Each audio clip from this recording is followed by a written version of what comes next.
嘿，大家伙早喽！2月7号星期三，我刚刚跑上北京的东直门内，就是簋街有名的饭店一条街。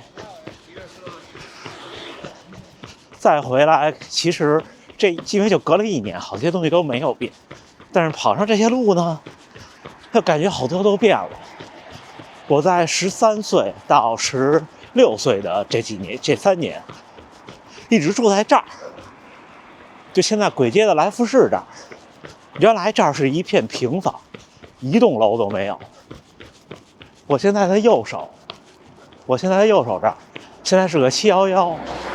711这儿原来是一个羊蝎子，1楼是一迪厅，在边上是金鼎轩，然后是东兴楼，东兴楼还在，其他都没有了。这可能就是我总说的乡愁，北平3兄弟跟这儿吃过涮肉，给大家看看啊。嚯，这是现在去吃吗？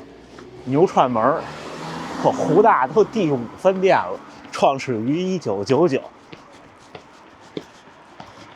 但是我一次都没吃过，有小伙伴吃过吗？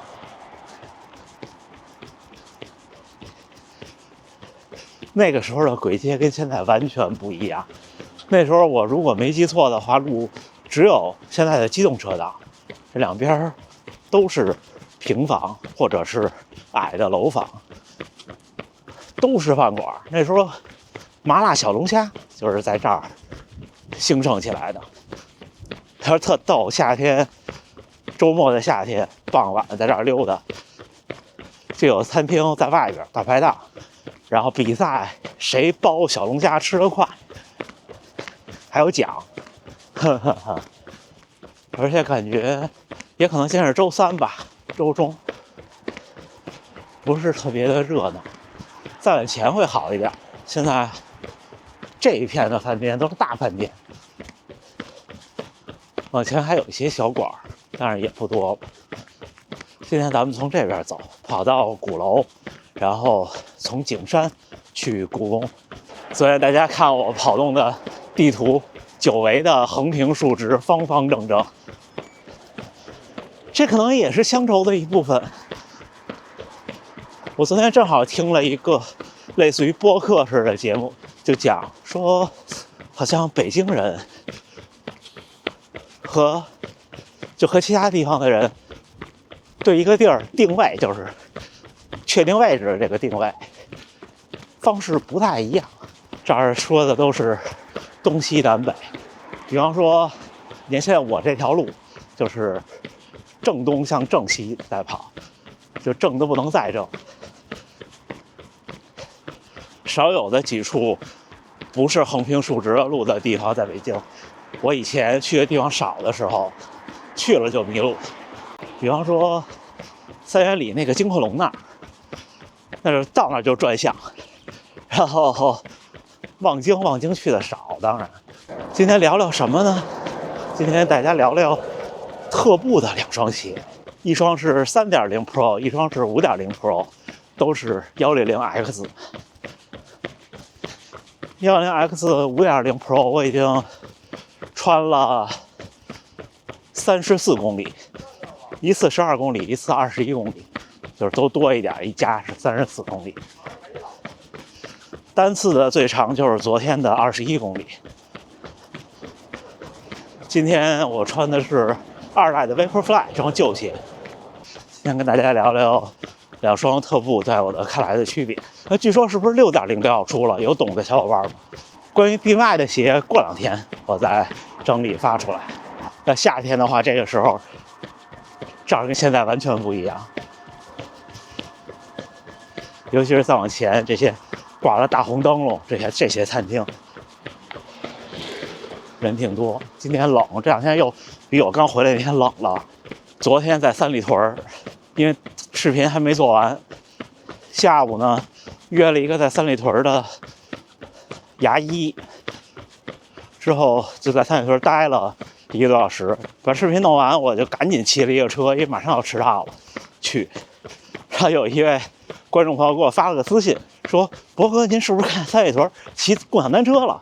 我说：“是啊。”然后给我发了一个我的背影的照片，我贴在屏幕上。那辆车当时还特着急，我没调座位高度，座特别的矮，姿势特别的滑稽，不知不觉跑到了北新桥。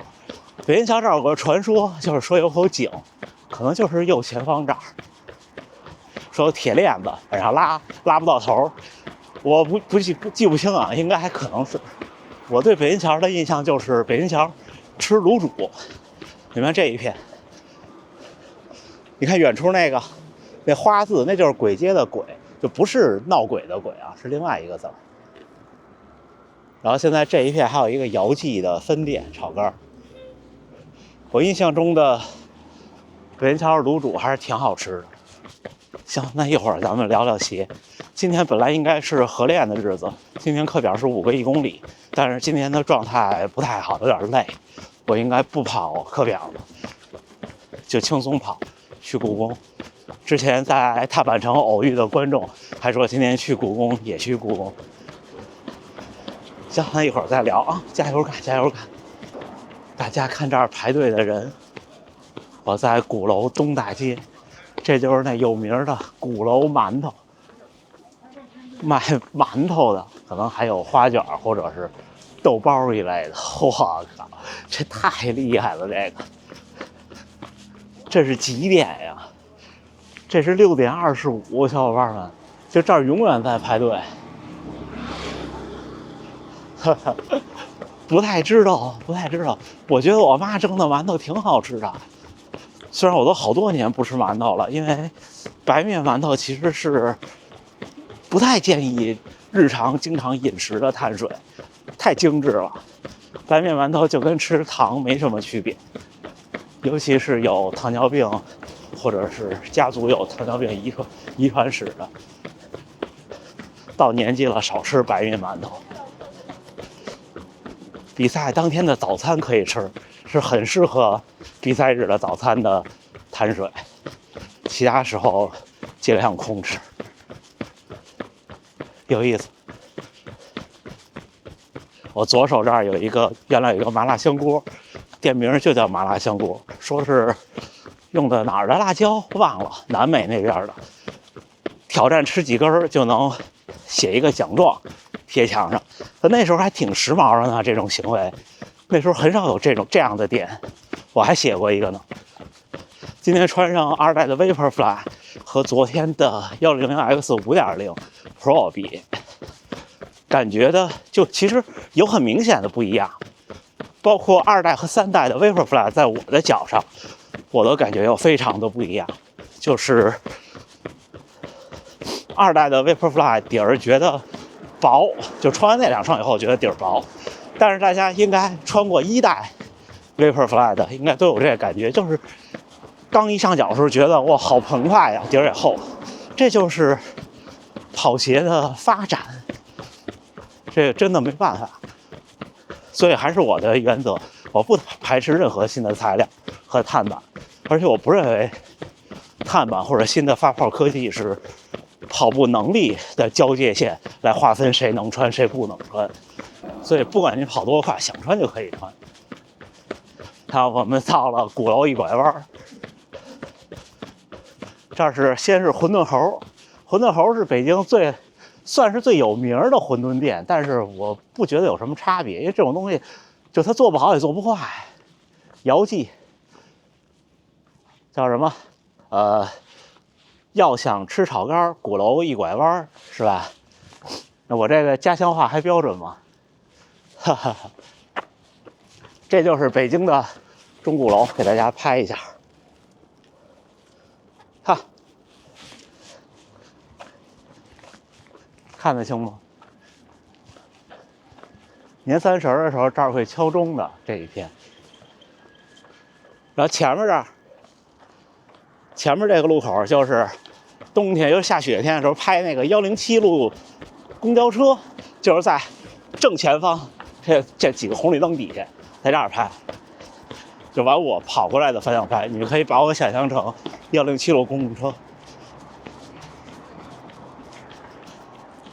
这来了一辆，但是不是107，是135，就是他这么开过来，然后人们站在那儿拍他的车头，我感觉就有点像那些，就日本那些铁道迷，赶上下雪或者樱花满开的时候去拍某一辆路过特别好看的地方的电车的某一瞬间。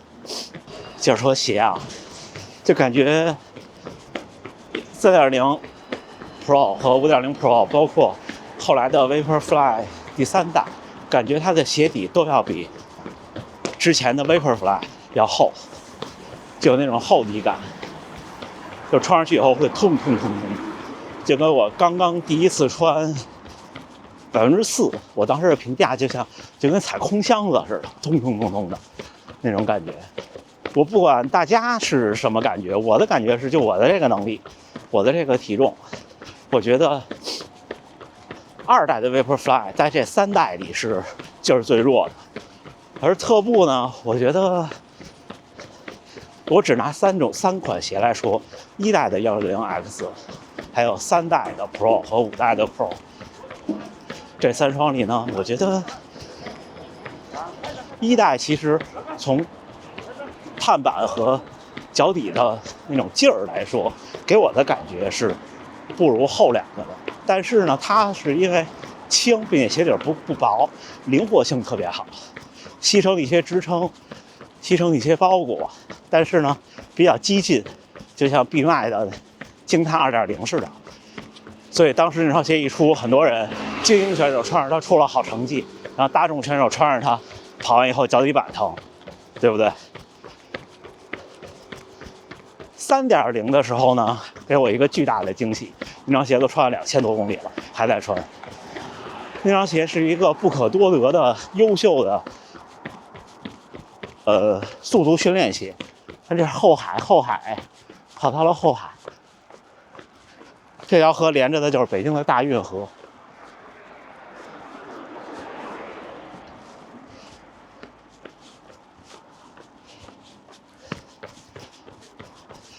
3.0就是动力澎湃，但是有遗憾就是我觉得3.0有点重，就是对我的这个状态、身高体重和力量来说，如果我穿它跑全程马拉松，我觉得有点重。半程我觉得 OK， 不影响成绩。而且呢，说实话，如果是一双新的3.0 Pro 和一双新的 Vaporfly 2或者3，我会选特步来跑半马比赛，我觉得我能出更好的成绩。就是在你有劲儿的时候，它能让你的劲儿变得更大。这我觉得我说的不夸张，这双鞋是我迄今为止穿过的，我觉得鞋底的推进感就最适合我的一双鞋。之后说说这个5.0 Pro， 虽然就穿了30多公里吧，我觉得5.0 Pro 更偏向业余精英，就是它更偏向，首先你有一定的速度能力，并且呢体重不太大。我们所谓的前脚掌着地，不是说后脚掌就不着地了，对普通人来说，它就是一个过度的快，前脚掌负责去承担更多的冲击和更多的那种反馈。在这种情况下，5.0要比3.0表现的好。看对面护国寺小吃，北京就是这点特别的有意思。护国寺小吃边上就是肯德基，哈哈。我前边这条也是东西走向的街，就是平安大街。平安大街现在也特别宽，你看，真的特别宽。我正对着这条路过去，正对着就是景山公园。我们在那等一个红绿灯，绕一下。5.0这双鞋更偏向比3.0对竞速要求更高的一点点的人，大概10%，我粗浅的感觉，就随便一下。同时呢，在这种情况下都在我的脚上的时候，推进力，我这么评价，就它有点像走 Alphafly 的路线。什么意思呢？像3.0 Pro， 比方说我现在的这个配速这样跑，我也能感觉到很明显的推进力。5.0 Pro 呢需要稍微快一点，你的这推进力感觉会更明显，或者说呢，它的推进力是一部分把推进力转变成了它的连贯性，就是从落地到离地的连贯性比3.0更好。这是我觉得它俩鞋底的一些小区别。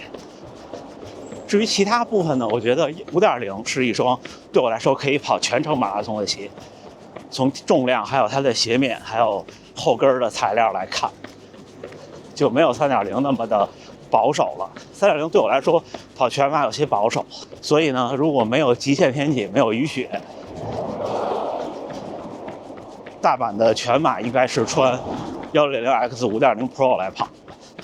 如果有雨，我还是要考虑，因为虽然我没有亲自的试过，但是从材料来看，5.0虽然比3.0有进步，但是有可能还是会有相对积水的问题，就是雨水会渗进去，可能会变沉。就下雨这件事儿，在我看来啊，我穿过的鞋里最好的没有之一的是1代和3代的 Vaporfly， 这两款鞋对水，就是雨天跑步是就最好出成绩的。1代当时那个鞋面不是还专门对这做了宣传，就是它不吸水，只要不吸水就好，水就会排出去。同时呢，它也不会因为鞋各种地方都有水，不停往你脚底下渗，你踩就咕叽咕叽的，对吧？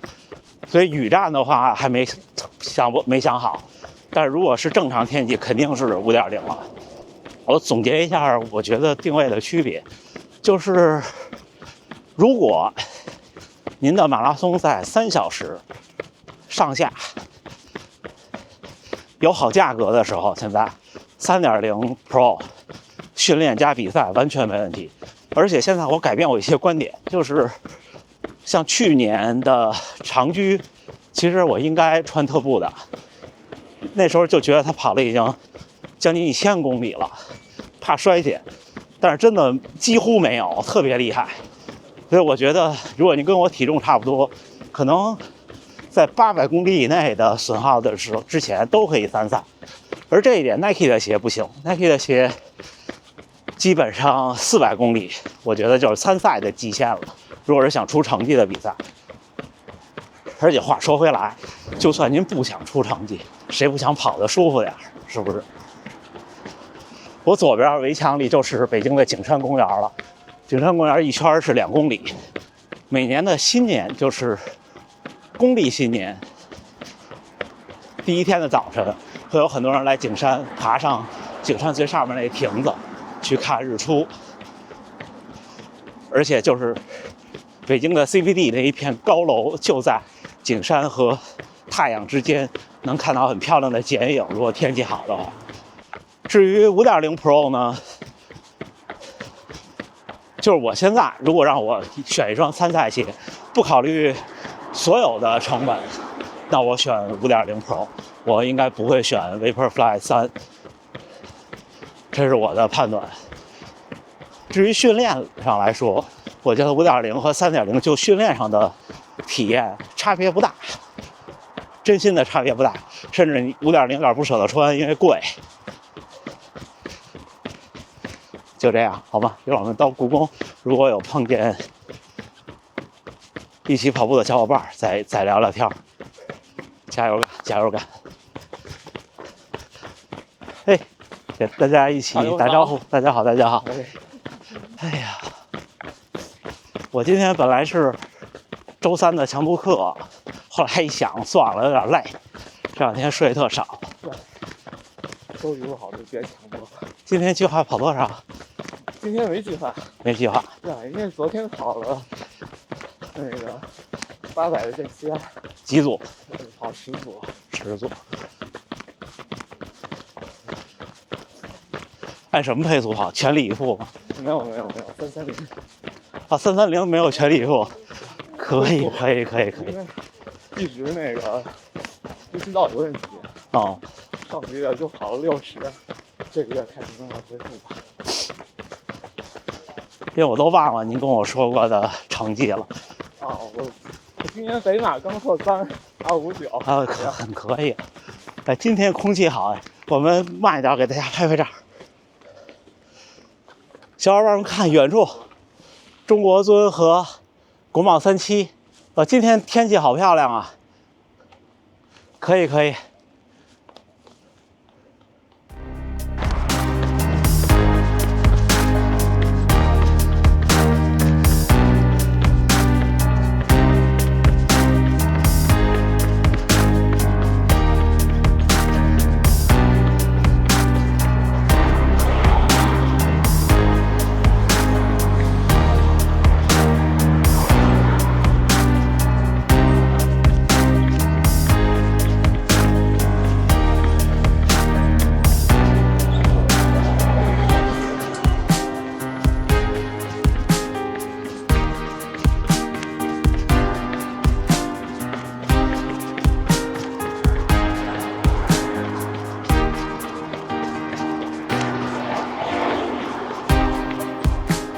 小伙伴们看，又见面了。上次在东京见过的，我记混了，抱歉抱歉。东京到北京，您是那个北京半程马拉松对吧？对对对。嗨，我看着，因为那几天见了太多的人。可以可以，这我想起来。对，约好了跑5公里就要跑一次嘛。冷不冷啊？没戴手套。习惯了不戴手套。哎呀，了不起。行，小伙伴，我们聊聊天啊。哎，2月7号清晨7点58，训练结束。天亮以后的北京跟天黑的时候就不一样。我最近老爱分享这句我听到的话：天一亮，街道就显得苍老。我左边这就是平安大街，但是这一段比较的窄，往前它会宽。现在去哪儿呢？现在去天兴居吃炒肝，在我前边200-300米的地方。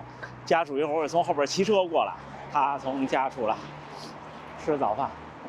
今天跑了还是一个21公里，平均配速只有5分20，因为中间我停了几次，包括拍摄，包括跟小伙伴们分开留联系方式、照相什么的。快的时候那几组就是我拍到那个小伙伴的背影，我说你前面跑，我拍你一个。差不多就一直是那个配速，然后之后从东华门跟大家分开，我往回跑的时候稍微快一点，跑到4分13，就是这样。看北京的街道就是这种，青砖红门，然后屋顶有瓦，虽然都是后来再重修的，但是还是有一些不一样的感觉。看这种门的感觉，这一排都是小的店铺。好，那就这么着。最后还是祝大家能努力生活，健康平安。回京的第3跑，我很开心，努力，好吗？加油，冬训！北方的小伙伴们，天气真的冷，加油干！咱们明儿见。明天应该是还没想好去哪儿，但是很有可能明天去奥森，所以呢，大家等我的动态好吗？那咱们明儿见，加油干，加油干！